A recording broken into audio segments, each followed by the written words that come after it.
Caitlin Clark just dropped 21 points and 14 assists, and now trade rumors are exploding across the WNBA.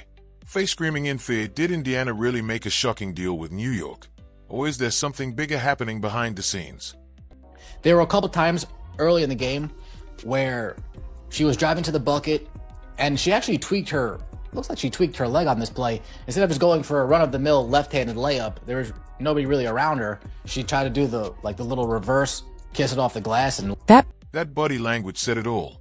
What we just saw was a star player taking a big risk on a play that didn't need to happen. The landing wasn't just awkward. It showed a player trying to force a shot that simply wasn't there. Her shot wasn't falling all night. So here's the real question. What do you do when nothing seems to be going in? Clark ties Chelsea Gray for the fourth most point assist double-doubles in WNBA history.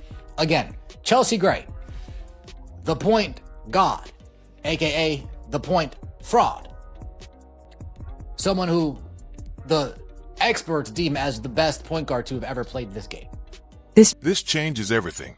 Chelsea Gray has been one of the league's top point guards for years, controlling the game, creating opportunities, and making difficult plays look easy.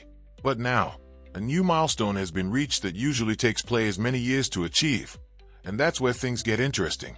Keep that number in mind, because what happens next could change the record books forever. Clark joins Diana Taurasi as the second player in WNBA history to record multiple games with 20 and 14. Again, joins Diana Taurasi as the second player in WNBA history to record multiple games. We're going to continue to get these 20 and 14. Now it all makes sense. The moment your name is mentioned alongside Diana Taurasi in the record books, you're no longer just having a great run. You're making history. Scoring 20 points and dishing out 14 assists doesn't just challenge defenses, it completely tears them apart. Opposing coaches are being forced to rethink their entire game plan because of her impact. But here's the thing, that's only part of the story. Still not sure what Monique Billings is doing on this team, other than robbing the Indiana Fever. Lexi Hull.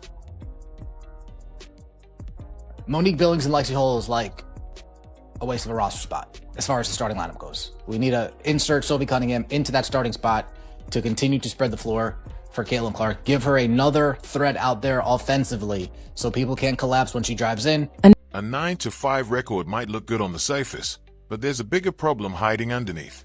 You have one of the league's best playmakers running the offense, yet is surrounded by players who aren't making defenses pay from the outside. That's not just a lineup issue.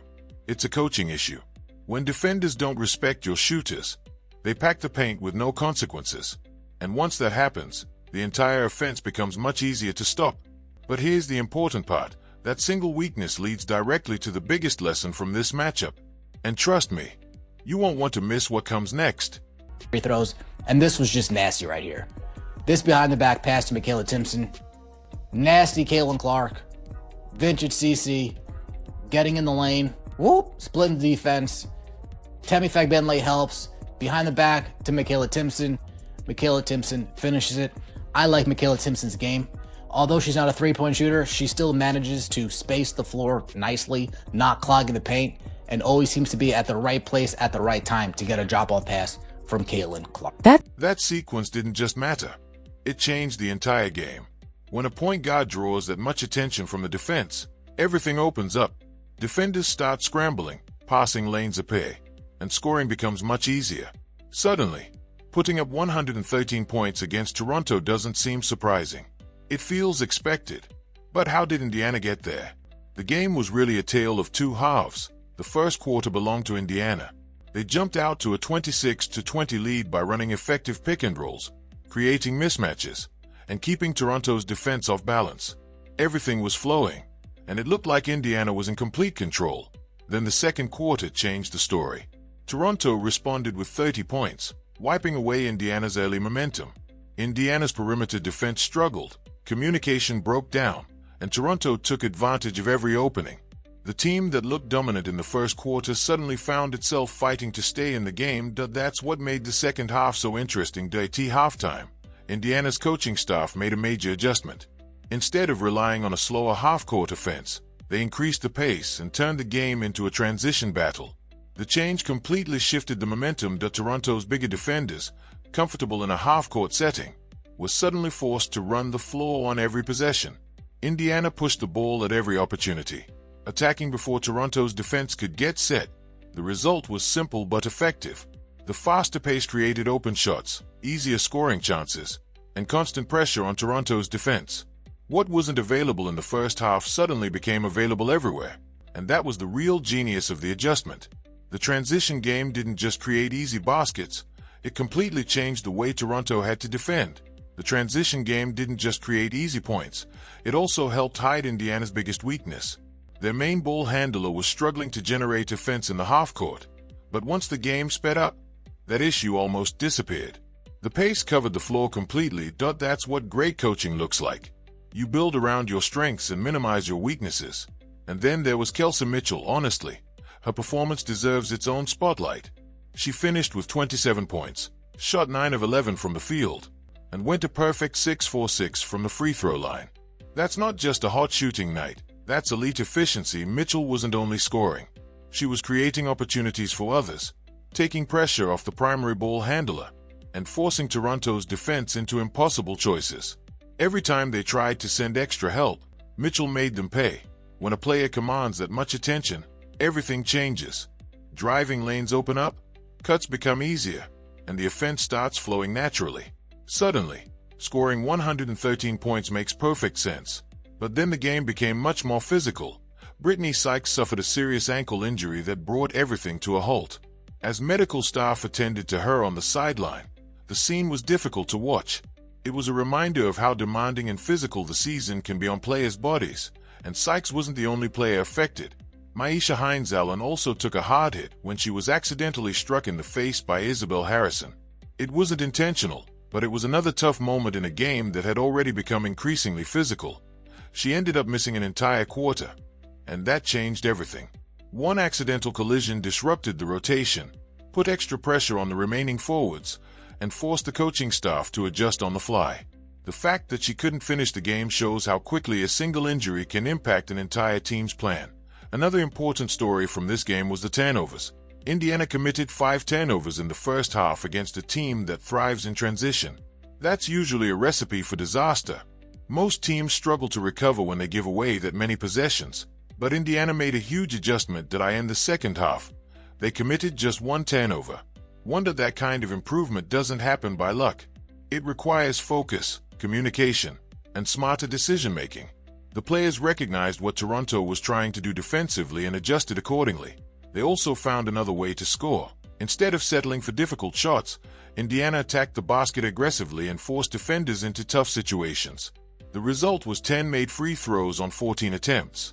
When outside shots aren't falling, getting to the free throw line is one of the most reliable ways to keep the scoreboard moving, and Indiana took full advantage.